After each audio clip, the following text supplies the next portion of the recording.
BJP ఉన్న BRS ఒకటే అని మళ్ళీ ప్రజలందరికీ అర్థమైపోతున్నది. ఎందుకనంటే గతంలో వీళ్ళు చేసిన తప్పులన్నింటినీ కాపాడుకుంటూ వచ్చేదే బీజేపీ. సెంట్రల్ లో బీజేపీ ఉన్నది కాబట్టి బీఆర్ఎస్ వాళ్ళు ఎంత తప్పులు చేసినా కూడా వాళ్ళు వీళ్ళని కాపాడుకుంటూ వస్తారు. ఎందుకంటే వీళ్ళు రాజకీయం. కానీ తెలంగాణ ప్రజలకు మాత్రం మేమే తెలంగాణ తెచ్చినాం, మీరు మా మాటే వినాలే అని కేసీఆర్ గారు చెప్తారు, కేటీఆర్ గారు చెప్తారు. మళ్ళీ హైలైట్ అయిన విషయం ఏంటో తెలుసా, రేవంత్ రెడ్డితోని నిల్చొని గెలిచే అంత దమ్ము లేదు ఎలక్షన్లలో. అందుకే ఈ రెండు మళ్ళీ ఒకటవడానికి చాలా ఛాన్సెస్ ఉన్నాయి. ఏంటంటే ప్రజలందరికీ ఒక మంచిగా అర్థమైపోయింది, వీళ్ళు కూడా తువాలలా చెప్పు పెట్టి కొడతారు. కొద్ది రోజులైతే వీళ్ళు కూడా తువాలలా చెప్పు పెట్టి కొడతారు.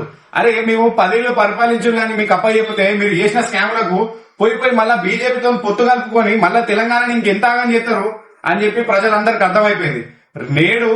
రేపు ప్రజలు ఎట్లుంటారు అనేది ఎవరికి తెలియదు, కానీ ప్రజలందరూ ప్రతి ఒక్కటి గమనిస్తారు. రేవంత్ రెడ్డి చేసే మంచి పనులు ప్రజలందరికీ అర్థమైపోయింది. అందుకే ప్రతి ఒక్క లేడీ, ప్రతి ఒక్క స్టూడెంట్ కానుంచి ప్రతి ఒక్కరు ఈ రోజు కాంగ్రెస్ కే ముందడుగున్నారు. ఎందుకంటే అభివృద్ధి చేస్తాడు కాబట్టి ప్రతి ఒక్కరు కాంగ్రెస్ వైపే ఉన్నారు. ఇది కావాల్సింది తెలంగాణకు. కాంగ్రెస్ అయితేనే తెలంగాణ అభివృద్ధి చేస్తుంది అని చెప్పి ప్రతి ఒక్కరు వాళ్ళ దిమాగ్ మొత్తం కాంగ్రెస్ మీదే ఉన్నాయి. వేరే ముచ్చట చెప్పనవసరం లేదు ఇంకా మీకు.